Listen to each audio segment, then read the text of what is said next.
السلام علیکم ورحمۃ اللہ وبرکاتہ۔ آج ہم بات کریں گے 15 شعبان یا شب برات جو عرف عام میں لفظ مشہور ہے، اس سے متعلق 5 وہ ضعیف حدیثیں ہم لائے ہیں جو کہ عوام الناس میں مشہور ہیں اور وہ سب کی سب ضعیف ہیں۔ اصل میں شب برات جو ہے وہ شب قدر ہے جو رمضان کے آخری عشرے کی طاق راتیں، یعنی کہ 21، 23، 25، 27 اور 29 کی راتیں ہیں، اور وہی اصل ہے۔ اور یہ جو شب برات جو 15 شعبان کو ہے، اس سے متعلق جتنی بھی یہ حدیثیں ہیں وہ سب کی سب ضعیف ہیں۔ اور اب آپ اس کا ایک ایک کر کے جائزہ لیجئے، اور پھر لاسٹ میں صحیح مسلم کی ایک حدیث بھی سناؤں گا اس میں۔ تو سب سے پہلے حدیث ہم لیتے ہیں مشکات میں 1299۔ مشکات جو ہے انسائکلوپیڈیا ہے آلموسٹ 13 حدیث کی کتابوں کا، تو ایک ہی جگہ پر وہ تمام حدیثیں آپ کو مل جائیں گی، تو اس لیے ہم نے مشکات کے حوالے اس میں یوز کریں تاکہ ایک ہی بار میں بات پتہ چل جائے۔ تو یہ حدیث امام ترمذی بھی لائیں اور ابن ماجہ بھی لائیں، اور یہ حدیث ضعیف ہے۔ اس حدیث کو جب پڑھتے ہیں تو آدھی حدیث پڑھتے ہیں، بڑے بڑے علماء، اور آدھی کو گپ کر جاتے ہیں، کیونکہ اگر وہ آگے پڑھیں گے تو اس میں کامنٹ لکھے ہوئے ہیں امام ترمذی کے امام بخاری سے متعلق کہ وہ اس حدیث کو ضعیف قرار دیتے تھے۔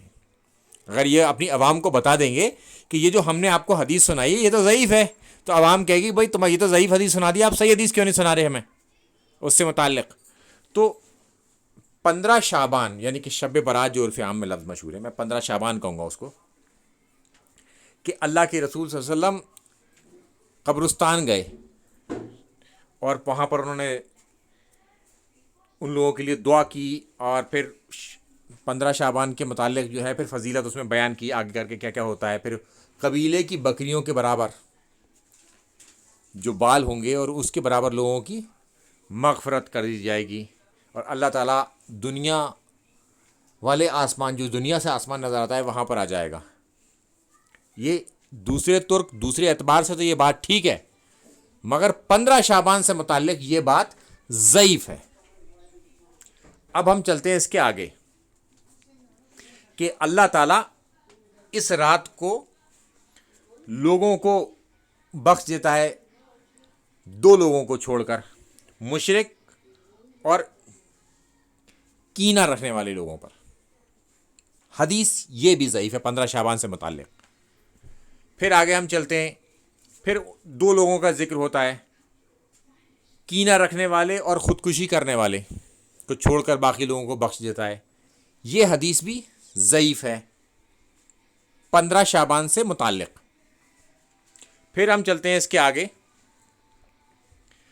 کہ اللہ تعالیٰ اس رات کو آتا ہے تو اس میں ہمیں قیام کرنا چاہیے، وہ ہمارے چیزوں کو دور کرے گا، پریشانی کو دور کرے گا، رزق میں اضافہ کرے گا، اس دن کا روزہ رکھنا چاہیے ہمیں، اس رات کے آنے والے دن کا۔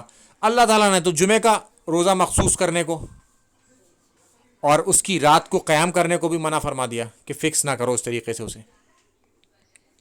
جو چیز ثابت ہے وہ تو فکس ہے، اور جو ثابت نہیں ہے اس کو فکس کرنے سے منع کر دیا، ایون جمعہ تک کو منع کر دیا۔ ایک مہینے کے بیچ کے 3 روزے ثابت ہیں، 13، 14، 15 آپ رکھیے، کوئی حرج نہیں۔ اس کے علاوہ ہفتے میں 2 روزے رکھتے تھے وہ، پیر کو اور جمعرات کو، رکھیے کوئی حرج نہیں، مگر 15 شعبان کو اس میں داخل کرنا اس طریقے سے یہ ٹھیک نہیں ہے۔ یہ حدیث بھی ضعیف ہے۔ پھر ہم چلتے ہیں اس کے آگے، پھر اسی رات سے متعلق آگے تعلیم دی جاتی ہے کہ اس میں رزق نازل ہوتا ہے اس سال جو لوگ پیدا ہوتے ہیں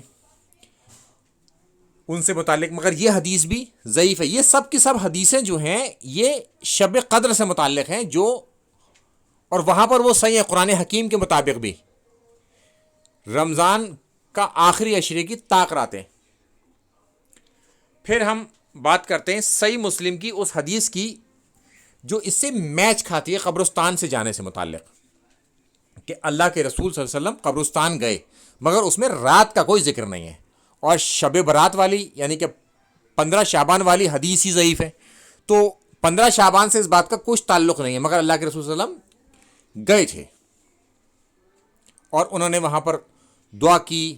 اما عائشہ نے ان کو چیز کیا وہاں پر, اور یہ ایک لمبی حدیث آگے چلتی ہے. پھر اللہ کے رسول صلی اللہ علیہ وسلم نے ان تمام لوگوں کے لیے جو قبرستان میں تھے, مومنین اور مسلمان, ان سب کے لیے دعائے مغفرت کی.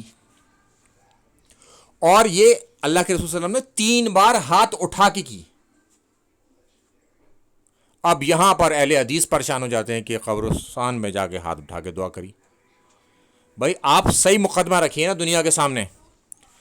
قبروں سے مانگنا غلط ہے, مگر قبرستان میں ہاتھ اٹھا کے دعا مانگی جا سکتی ہے. اور قبرستان میں جانے کی دعا بھی اللہ کے رسول صلی اللہ علیہ وسلم نے اس میں تعلیم فرمائی. اگر آپ اس کا نیچے والا حصہ آپ دیکھیں گے جو ہائی لائٹ کر رکھا ہے, ہم نے بولڈ کر رکھا ہے, اس سے آپ کو معلوم ہو جائے گا تمام وہ دعائیں آپ کے اپنے لیے ہیں. آپ لگاتار ان سے یہ کہہ رہے ہیں کہ ہم بھی آپ کے پاس آنے ہی والے ہیں, آپ سے ملیں گے. تو لہٰذا یہ حدیث صحیح مسلم کی بالکل ٹھیک ہے, مگر 15 شعبان سے نہیں ہے متعلق. یہ قبرستان میں جایا جا سکتا ہے, وہاں ہاتھ اٹھا کے دعا بھی مانگی جا سکتی ہے, مگر دعا مانگیں گے آپ اللہ سے, ان قبروں میں رہنے والے لوگوں کے لیے, کہ اللہ ان کی نیک کاموں کا انہیں اجر دے, اور جو ان سے خطائیں ہوئی ہیں انہیں درگزر فرما, انہیں معاف فرما دے. تو اس اعتبار سے تو آپ دعا کریں گے. اور پھر قبرستان جانے کی دعا بھی تعلیم فرمائی.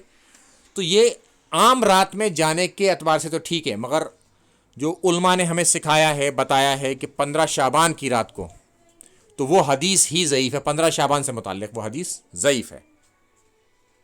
السلام علیکم ورحمۃ اللہ وبرکاتہ.